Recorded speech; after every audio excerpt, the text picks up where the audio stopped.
So, who told you you could be a cop? That's my title today. And that's actually a question I've heard before, and I've asked myself the same question. And part of the answer to that is definitely not my parents. My name is Jinha Kim, and I'm an officer with the Los Angeles Police Department. I am currently assigned to the Recruitment and Employment Division. I am our department's one of the Asian coordinator, which means my job is to bring more Asian officers into LAPD. Has that been easy? No. Out of 100 people that actually come and apply to the department, only 3 actually gets hired, no matter what race, gender, what have you. So in talking to a lot of my potential candidates out there, and the common theme is people just don't see law enforcement, being a police officer, as a profession. And that really is my story. So my family immigrated here to the US back in the 70s when I was a young girl. Don't do the math, all right? So we landed here in Southern California, Los Angeles, in the Koreatown area. The very first school, my education in the US started with Hancock Park Elementary School. Even though I was in Koreatown, the area was really booming and growing, and due to the population growth, the homeschool was impacted, and they decided to take all the second graders, bust them out, and send them to a really nice school called Hancock Park. Yay me. So after, growing up, our Generation X, our Gen X kids, also known as the latchkey kids, our babysitters while our parents are off to work is the TV, right? So some of my favorite TV shows, Adam 12, Dragnet, Columbo, and my favorite policewoman. I just loved everything about police work, even as a little girl. And growing up in LA, I had many opportunities actually to see officers. Them walking around in their blue uniform, driving that black and white car. I just thought it was so cool. Even though I never saw officers that looked like me, I really didn't see female Asian officers back then. I still wanted to be one of them. So as a little girl, I would approach my parents and say, I want to be a police officer when I grow up. Well, my parents thought it was funny. They would laugh it off. No big deal, right? Well, that desire never really went away. So even when I grew up, ready to graduate high school and look into the future, hey, I still want to be a police officer. So again, I approached my parents and I said, I want to be a police officer. They were no longer laughing. It did not go over well. So they said, we did not come all the way across the world to the other side of the world for you and your brother to get a better life, for you to be a popo. All right? So being naive and young, I really did not have that desire, or not desire, but really the courage to go against what my parents wanted for me. So I had to settle and find something else. After I graduated high school, I ended up at Pasadena City College, PCC, and 18 years old. My very first semester, I met my boyfriend. We dated for a long time. Now my current husband here. We've been married for 23 years. And so, having a boyfriend was really fun going to school every day. We pretty much hung around all day, every day. And after fun 2 years, I transferred to Biola because I really decided, I think I will go into teaching. Teaching sounded like something I could do. So graduated from Biola, got hired real quick because back in 96, LAUSD was going 20-1. That means every class had 20 kids to one teacher, right? So being hired was not hard at all. Started my teaching career in the South End. I had different areas that I went to, and teaching was fun. I woke up every day excited to go to work, to do something new with the kids every day. My kids loved me. We blew things up, we tore things up. Kids love me, my custodians, not so much.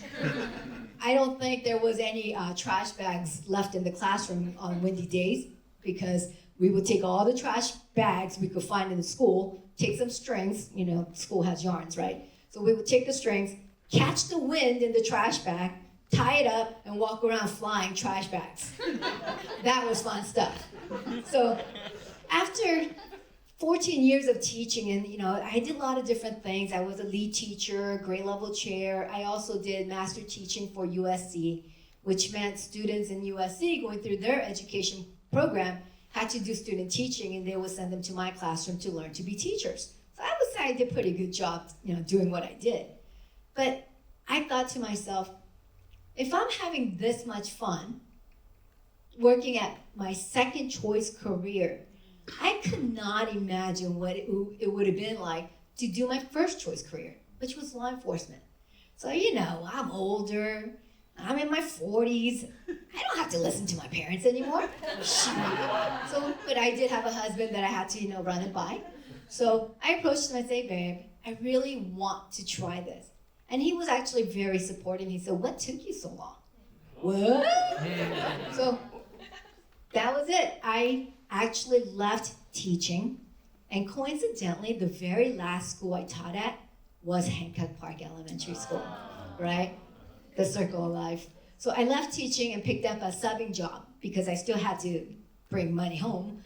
But I knocked on LAPD's door. I said, hey, I'm here. So took the test, and my process went fast, which meant I really had to prepare and get ready for the academy life. So I started attending their physical training program, which was called Candidate Advancement Program.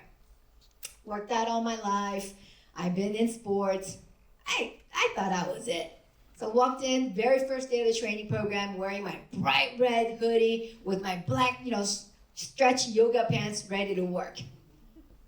Okay, I could do this. Run around the track a couple times. Okay, run the hill. The hills have names. The hills near Elysian Park, where our academy is, have names.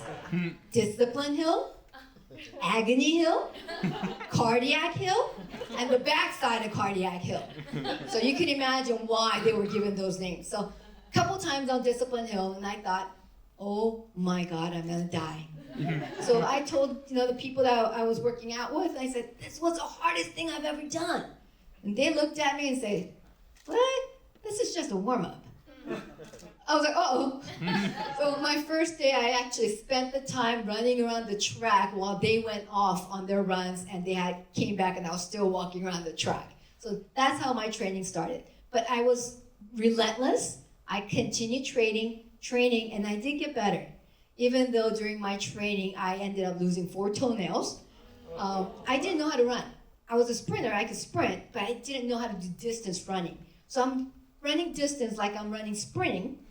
So when I come home, my toe would be throbbing, and take off a sock, one of the toes black and dead. A couple days later, it would fall off. So I ended up losing 4 toenails. And that's okay, because I knew I was getting better. There were times when we played the ice bucket challenge as a family. So I would call my husband and say, please have ice bucket ready for me when I get home. So he would have that ready, and we would take turns as a family standing and checking, hey, who could stand the longest? I always lost. But that was my 4 months, 5 months, 6 months of LAPD hiring process. And I finally got that call. The infamous call where they call you and say, hey, we have a position for you, do you accept? And they always ask that question, we still ask that question. Do you accept? And we have to hear that answer. And I still remember the exact moment where I was standing in front of a classroom teaching, and I got the call. And in the middle of the class, I picked up that phone, and my answer was, hell yeah! Oh boy. A whole lot of little first graders. Their eyes went bulging. They all looked at me and said, ooh, Mrs. Kim said the H word. But that's how I got accepted to LAPD. Started my training in the LAPD Academy. 6 months went by fast. And I can't lie to you and say it was easy. Oh no, it was hard. Academically very rigorous, physically demanding and challenging. But I had a goal. I was going to be an LAPD officer. So I worked really hard. And at the end, when I graduated, I was awarded a very special award. It's called the Tina Cabrat Award. In every class as a whole, the recruits actually select one person who gets this award, and it's the most inspirational award. So when I received the award, I asked them, was this a sympathy award? Because I was so dang older than you guys? But no, they said it's because of my tenacity, my willingness to, push forward and never give up, which inspired them. And some of these kids were half my age. We're running in the academy and they're running next to me and go, "Hey, Kim, did you know you're the same age as my mom?" Thanks. So after graduating the academy, I was ready to start my police work. You actually have to go and do your field training now. So I'm assigned to a patrol division, and the very first training officer I came across looked at me before he even got to know me. He said, "You know, Kim, you don't belong here." What? I was a little dumbfounded. I was like, "Why do you feel that way?"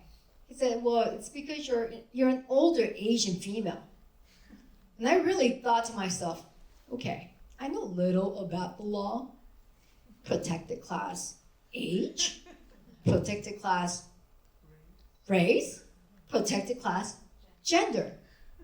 But that's okay, because that was his biased opinion, not mine.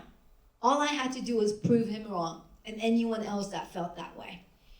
And here I am, 9 years later, still with this department, proudly wearing this dark blue uniform that I so wanted to wear as a child, wearing this badge, standing here in front of a crowd on every crowd that I go to as a recruiter representing the department. If you have the heart to serve, if you have the desire to be a police officer, don't let anybody tell you you can't be a cop, because I'm telling you, you can be a cop. I'm telling you, you're going to be a damn good cop out there. Thank you.